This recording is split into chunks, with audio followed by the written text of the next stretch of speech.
The universe is literally infinite. This story will only go on and on, throughout the 21st century and beyond. Hopefully we don't completely blow up the planet by then. It is the next gold rush in some ways.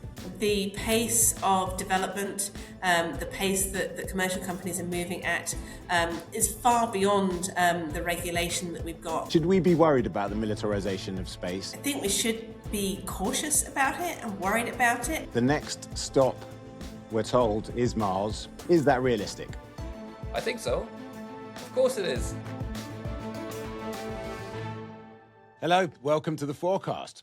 NASA's Artemis II mission has blasted off to the moon with the familiar rhetoric of exploration and human achievement. It is the first crewed voyage out of low Earth orbit in more than half a century. But behind all the celebrations, another story is taking shape.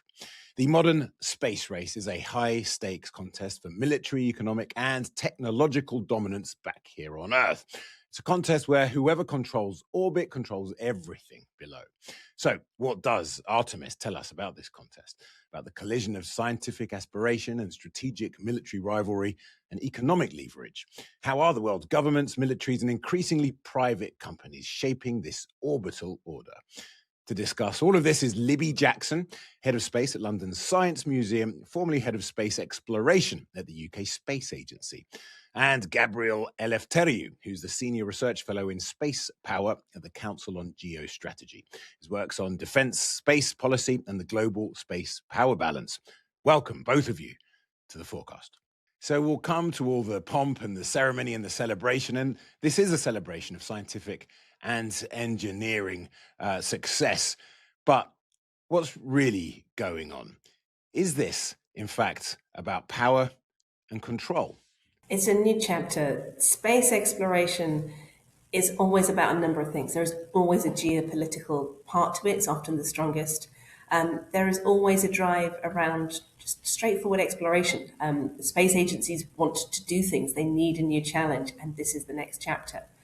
There's scientific benefit, there's technological aims, but in the end, really the driver, the fuel of all that fire at the moment certainly is China saying they are going to get astronauts back on the moon by 2030, and the US not wanting to cede that ground.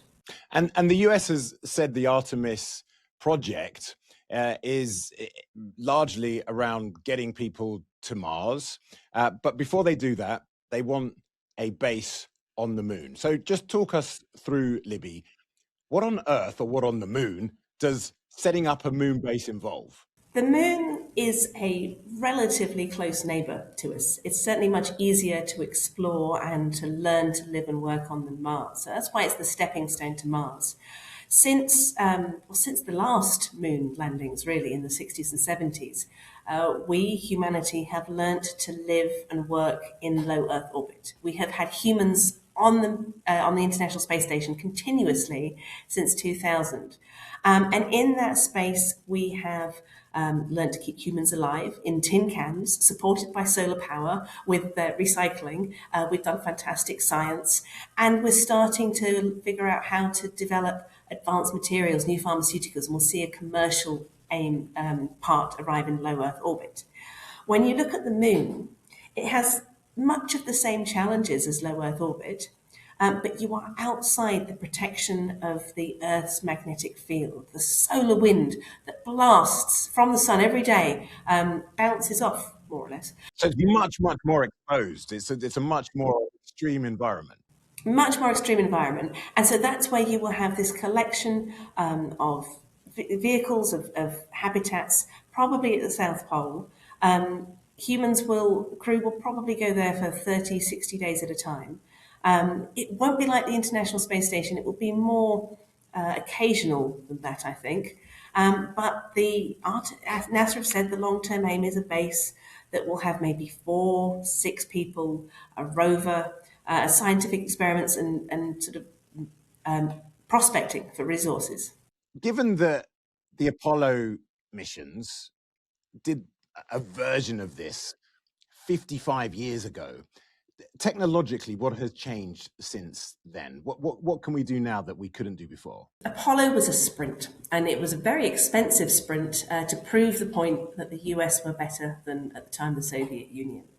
And with hindsight, you look back and I find it amazing the technology that was developed. We went from never having put a human in space in 1961 to landing on the moon 8 years later with phenomenal investment.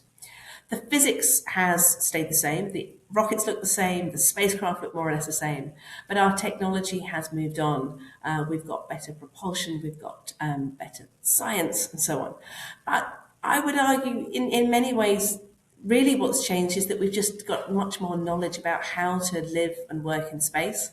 And that will translate into being able to keep people alive more effectively on the surface of the moon. And it is the geopolitical landscape that has also shifted.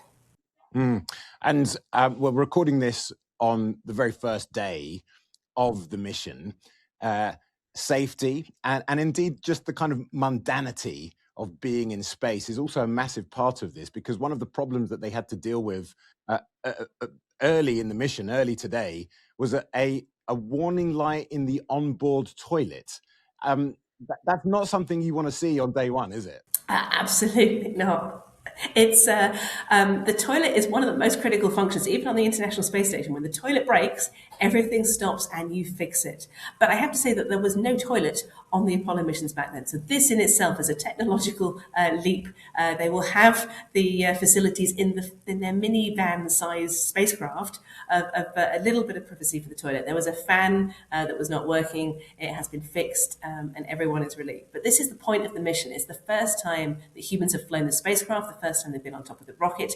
It is a test mission. It's about shaking down these systems that have been designed, will they work when you can't feel the effects of gravity? It's easy to test things on the ground. You want to see if they work in space. Gabriel, we talked a little bit about technologically what has changed since the Apollo missions in '72. But what about the rules and regulations that govern how we as humans and how nations operate in space? Give us the quick lowdown on that. Well, on that specific point, I would say that there hasn't, again, there hasn't been that much change, because the foundation for space law remains the Outer Space Treaty of 1967, which in some respects is a good thing because everyone agrees with that. It is recognized by everyone, is signed by everyone. But in other respects, of course, the world has moved on, politics has changed, the Cold War stopped, and there are many more actors now active in the space domain. So in some ways, the treaty is showing its limits. But otherwise, broadly speaking, from a regulatory point of view, we are relatively in the same sort of general legal framework. I would say the other main thing that has changed is the role of the commercial sector now compared to what we saw in the Cold War. The first space race was really a government affair. These were big government programs. Only space activity in general was a government activity. But now, as we all know, some of the most exciting sort of space sort of achievements and technology is coming really from the private sector, mostly SpaceX and so on. And the follow-on missions for the Artemis program, for the entire development of the moon, rely heavily on commercially provided systems, including Starship and so on.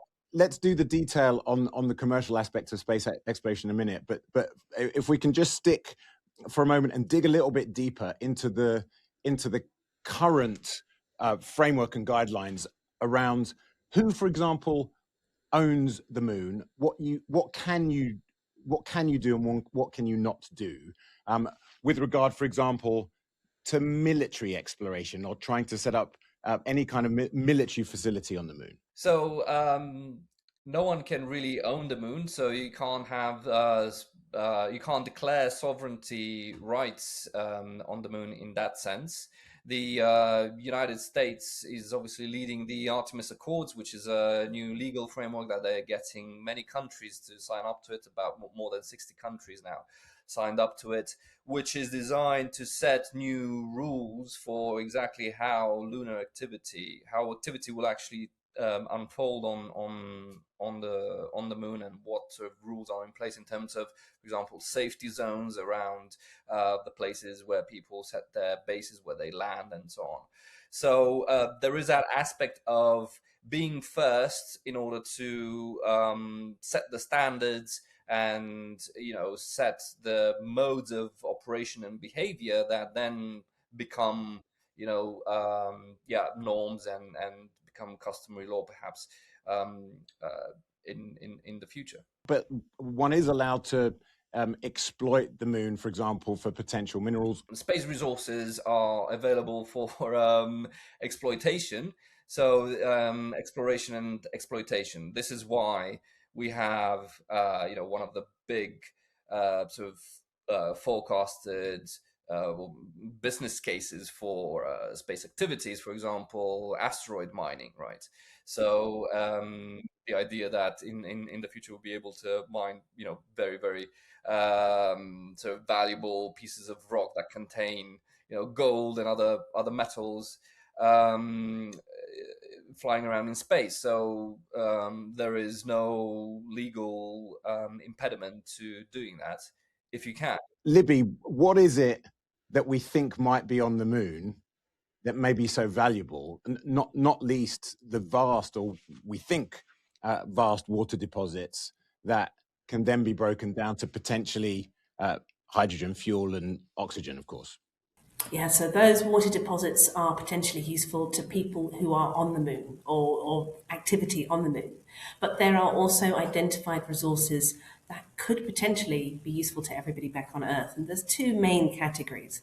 There are the rare earth minerals, which exist on Earth and actually aren't that rare on Earth despite their name. But these are the materials like lithium, which are so important to all of the technology that we use every day. A lot of those are controlled by China. They're very environmentally destructive to mine, and China is one of the places where they're sort of prepared to do that. And so some people see that A, we might run out of these one day, B, we need a competing different resource if China are going to hold all of them.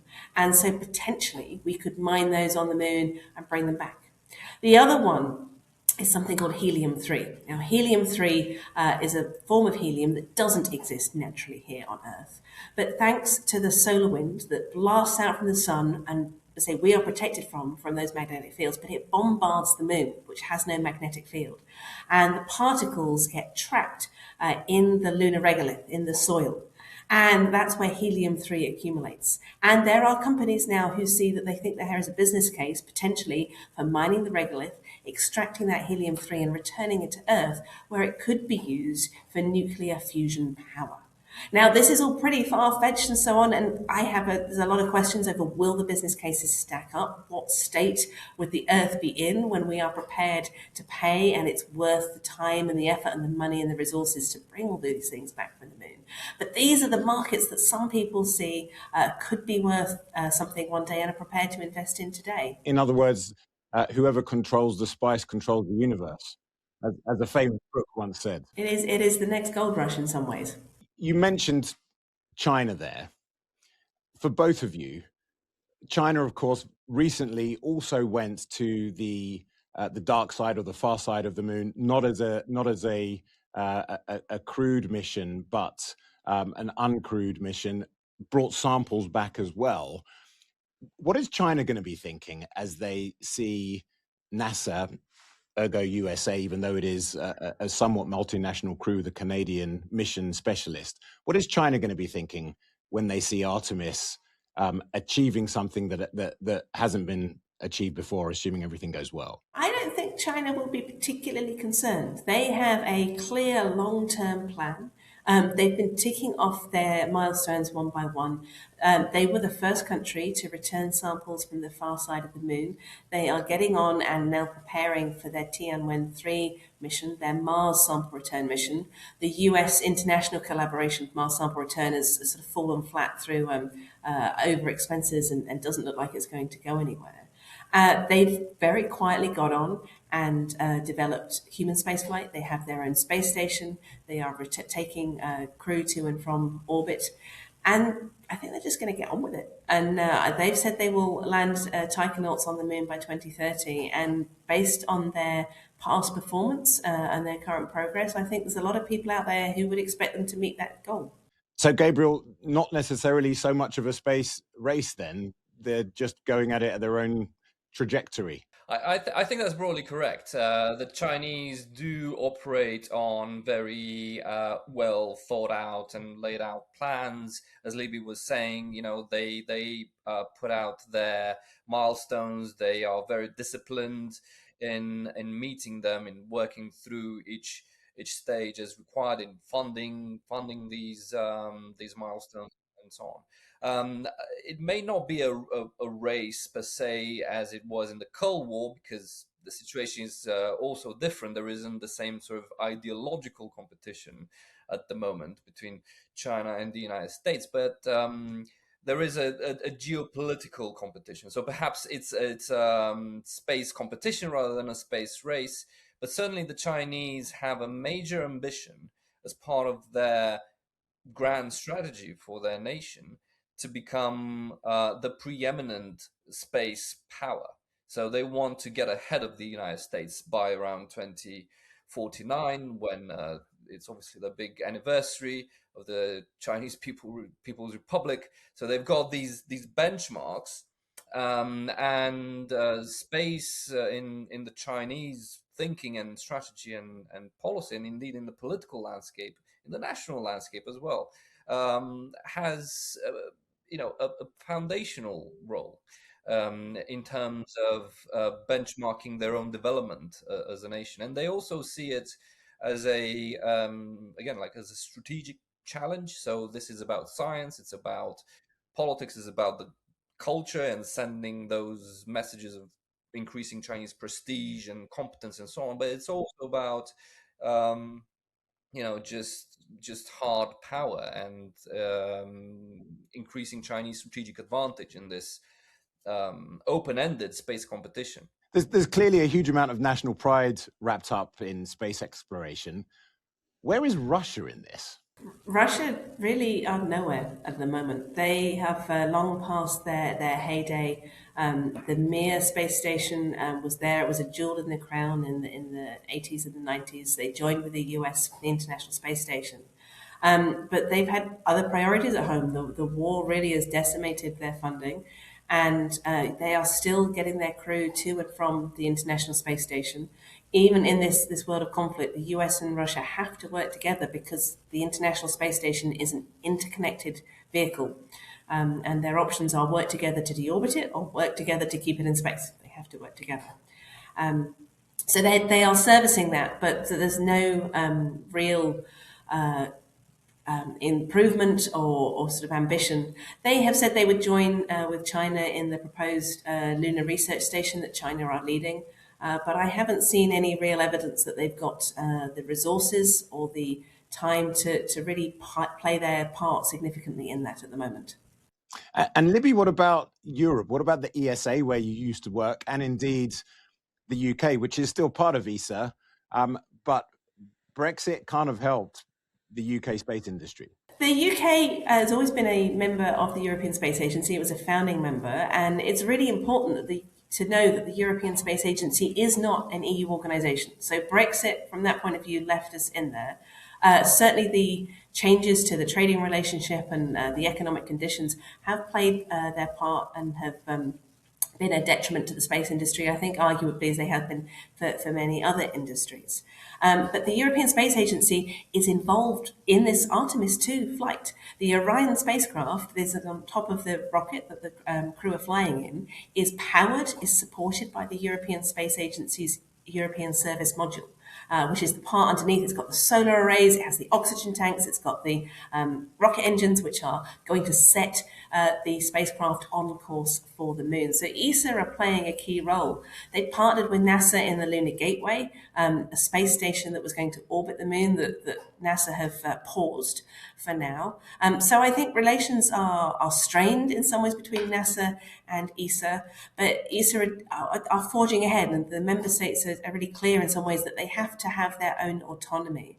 They're developing the Argonaut lander, a cargo lander that will land cargo on the moon as part of that sort of lunar base, we expect. And the UK is playing a key role in that through propulsion systems. And we see in the UK great contributions to the scientific endeavours. Notwithstanding the European Space Agency's crucial role in Artemis, it would seem from the outside that this is kind of a two-horse NASA-China race when it comes to the moon, when it comes to Mars. Who's going to win? That's true. Well, this is what I was going to say earlier when we were talking about the space competition, that it is an open-ended space competition. The universe is literally infinite, so there is a lot to explore out there. This story will only go on and on, throughout the 21st century and beyond. Hopefully we don't completely blow up the planet by then, and we'll still be in this space exploration game as a species. But the point is, from a program perspective, from a policy perspective, and the politics of all of this will only become more and more important, strategically important, economically important, politically important. So I'm not sure there is a single point that we can imagine in the future where we can say someone has won this competition. Certainly the United States is now on course to be the first to return to the moon. So obviously fingers crossed for this mission and the follow-on mission, which will actually put the astronauts on the moon. But the Chinese will redouble their efforts, as I was saying. It's very important to them as well.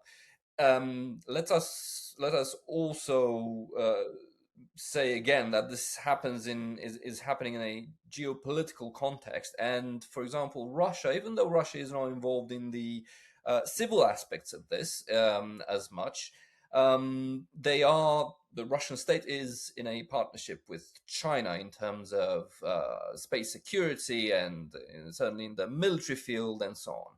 And at some point, we will have to confront the fact that space exploration and going to the moon, the race for the moon, and developing this lunar economy also requires hard military power to secure it and to defend it. And that is where we should not discount the Russian input on the Chinese side in this proposition. And help us understand this.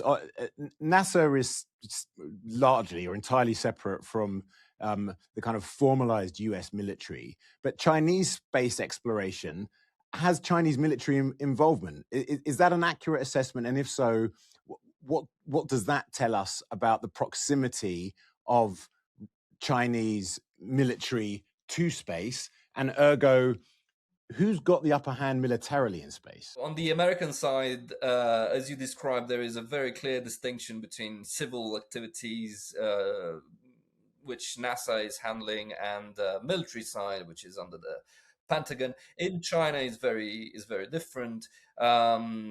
Chinese civil and military space activities are entwined. They have the Chinese space agency that sort of looks like a civil space agency, and in some ways it is, but in terms of the technologies, the way they develop this, the different technologies, from launch technologies to everything else, they use civil military fusion, which is a doctrinal concept in the workings of the Chinese communist state. It's a very different model. I think it's safe to assume and to work on the premise that the Chinese space program is primarily a strategic national program with military um, uh, with military purposes sort of integrated within it. Is it then possible to say that actually the Chinese have a military advantage in space? I think, anyone who establishes a presence on the moon and begins to deploy infrastructure, permanent infrastructure there, will start to accrue military advantages as well. This is what's happened everywhere where humans have explored and have settled and so on. Absolutely. Um, the moon is a floating platform in space. I know Libby will kill me for using such language, but from a military standpoint, that is what it is. It's a platform on which you can deploy all sorts of military infrastructure, perhaps even weapons. To your earlier question, the Outer Space Treaty only prohibits the deployment of weapons of mass destruction in space. So you're fine with other forms of destructive weapons, conventional and That's okay then. yeah, it's all okay. It's just a matter of who can actually put it there. And of course, no, I mean we are being a bit sort of lighthearted about it here, but what I want to stress is that there is this entire military strategic dimension to this space race and to the idea of returning to the moon and setting up bases there, which should also we should also be aware of. Libby, should we be worried about the militarization of space, and is it inevitable? I think we should be cautious about it and worried about it. Um, I might be hopeful, but I like to look at Antarctica and how that has been used for scientific and collaborative purposes. I think we've passed that in space. But space has a unique thing about it, which is that it is by default global and it doesn't clear itself up in quite the same way. Space debris is a real challenge. And if we start firing things at each other and we start creating lots of debris, we risk ruining space for everybody. But that said, there's always been a military presence in space. We've had military satellite communications in space for decades. They've been protected by the military. There's been electromagnetic warfare and jamming. That's the same.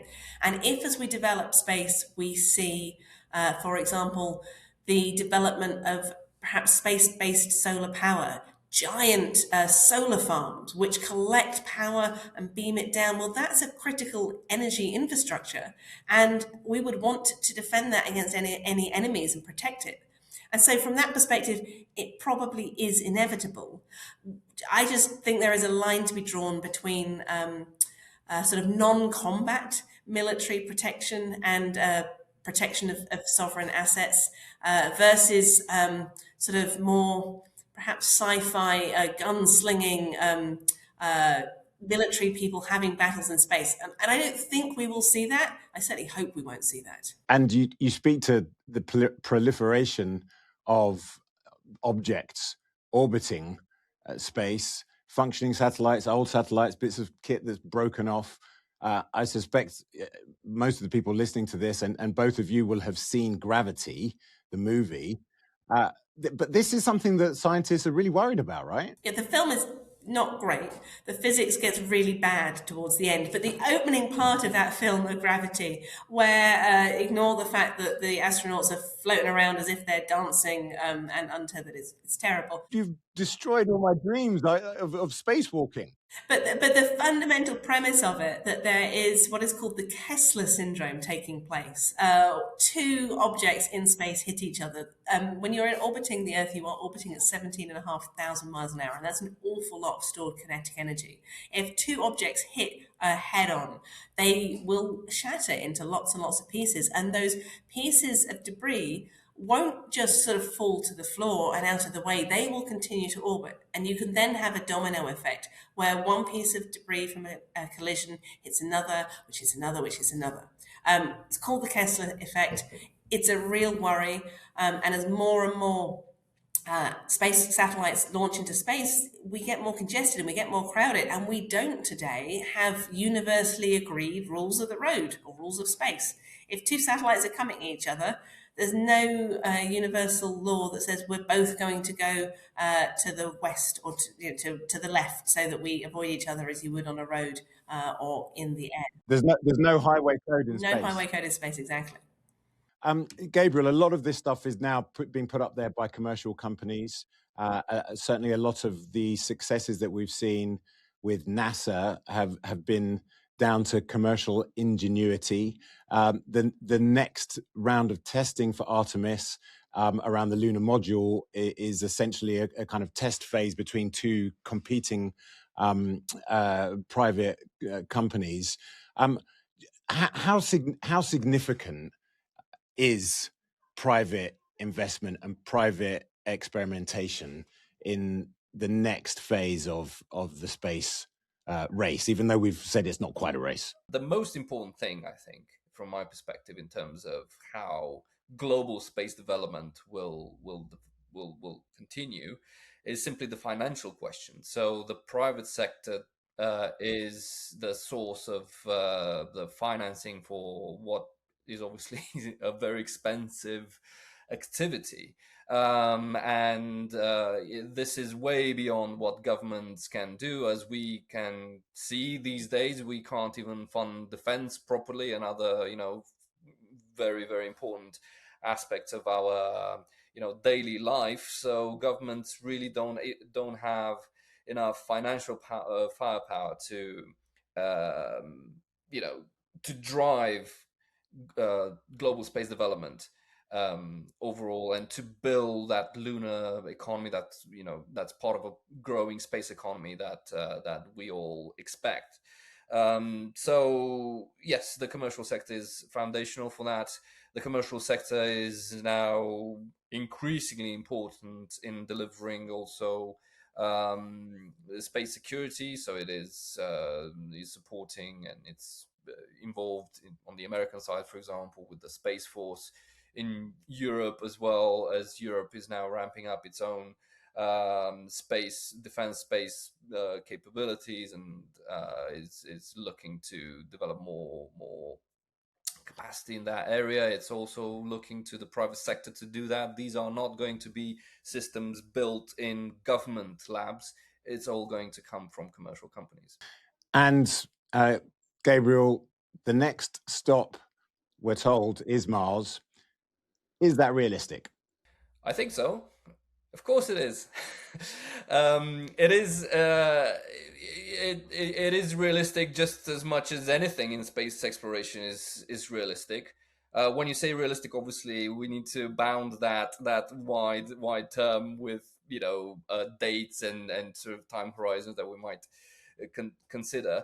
But from a sort of logical and sort of strategic point of view, the return to the moon is being presented as that stepping stone to Mars. As Libby was saying earlier in the conversation, it's the moon is much closer to Earth, so you can get to the moon, you can refuel there, and perhaps sort of jump off to Mars. So it makes accessing the Martian environment vastly more easier from the moon. But first, let's get the moon sorted. Let's make sure that we can we can produce fuel on the moon. So this is a big aspect of this entire business case, really, because that's going to be a commercial venture to produce rocket fuel on the moon from that water that we were discussing about, sort of breaking it up and producing rocket fuel. I mean, this is why Elon Musk has also pivoted to the moon as a step towards his final Mars dream. Libby, is Mars realistic? Yes, but when? Mars is hard. The moon is close. It's 2 days away. There is communication with a second or two delay between Earth and the moon. And because it's closer, we can get more things there. With current rocket technology, A trip to Mars is about 9 months one way. You'd have to stay for either a month or nearly a year. And that's because the moon and Mars are both orbiting the sun in a racetrack, and you have to jump from one to the other at the right time. And then it's another 9 month trip home. And whilst you are there, you will have no direct two-way communication with Earth because information travels at the speed of light. And at their closest, it's about an 8 minute round trip, 4 minutes each way. At their most distant, Earth and Mars, it's nearly an hour. And so there would be no two-way conversation. You wouldn't be calling up mission control and saying, help me with this problem. You'd be sending them an email and you'd be waiting for maybe 20 minutes, maybe an hour minimum for that answer to come back. You need to take everything with you. We're a long way away from self-sustainability on the International Space Station, on the moon. Everything still comes from Earth. Earth is where we were evolved to live. So I think it's absolutely realistic that we will, I hope, send humans to explore Mars in my lifetime. But I'm a little bit skeptical about the potential of colonization of lots of people living there. And I remain skeptical about the economic cases. So space exploration is governed by rules and treaties and accords. But as we have seen recently with many political leaders, they're not very fond of treaties and are quite happy to tear them up. What prospects do you think there might be?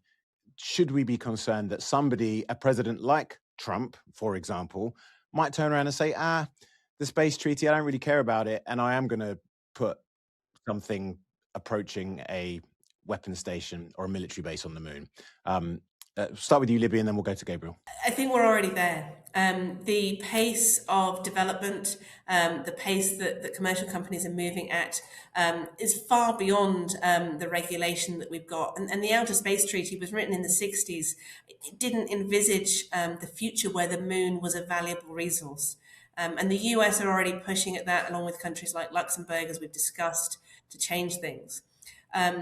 We said there's no highway code in space. And so it is really imperative that regulation and agreements and global understanding catch up. I hope that everybody keeps respecting the global commons. I'd really like to see that we all keep protecting space for the benefit of everybody in the future. Gabriel, what risk of a leader, a muscular leader, saying, I don't need these regulations, my country first? Well, as I was saying, there is no regulation saying you can't put your military base with weapons on the moon or in orbit. You can't. You shouldn't. I mean, you just can't have nukes or weapons of mass destruction. Yeah, exactly. But will people in the future look to break even that rule? I mean, who knows? I don't think it will be necessary anytime soon. But yes, I mean, think about the Golden Dome, this missile defense system that the United States is planning to deploy in Earth orbit. So these will be satellites orbiting the Earth with ballistic missile interceptors on them.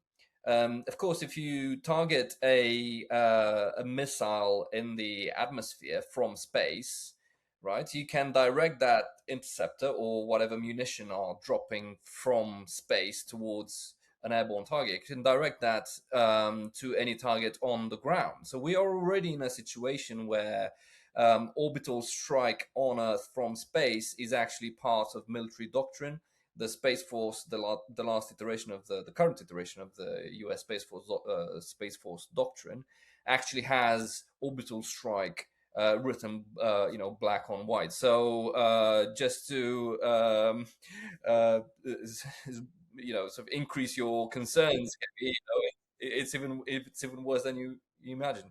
And look, let's go from that to something that I hope might be more hopeful. One of the most famous and affecting and consequential photographs ever taken is Earthrise, which I believe was Apollo 8. And that image showed humanity just how small Earth is, that we are one, that we have one planet. What chance do you think that missions such as Artemis II and subsequent ones might be able to capture a moment, or film or in poetry, that encourages us to care for each other in the way that first photo unleashed a whole new culture of environmental awareness. I very much wish that will be the case. We have drawn so much inspiration from the original space race and all that imagery, and I expect, as we are opening up this new chapter, I expect it will invite more and renewed reflection on these sort of values, and on the fact that, yeah, as you say, ultimately we're just one humanity on one planet. We're trying to explore around in our space neighborhood, but ultimately there's nowhere else to go, and it's very beautiful out here. We should try to preserve what we have. I am certain that they will. Space has this amazing ability to capture our imaginations, and I see it every day in the Science Museum here in London with our visitors. They are awe-inspired by seeing Apollo 10 and the moon rock, and that hasn't got old after 50 years. And the crew who are there, which is for the first time a woman, a person of color, a person not from America, traveling to the moon with high definition, with live streaming. I can't wait to see what they bring back on this mission and in the future missions. And I know that whatever happens, they are going to inspire an Artemis generation. I've waited my whole life for this, and I'm so excited for what it will do to open the next generation's eyes to space and to technology and what it can do for us all. Libby Jackson and Gabriel Eleftheriou, thank you so much for joining us on the Fourcast. That is it from us on the Fourcast. Thanks for joining us.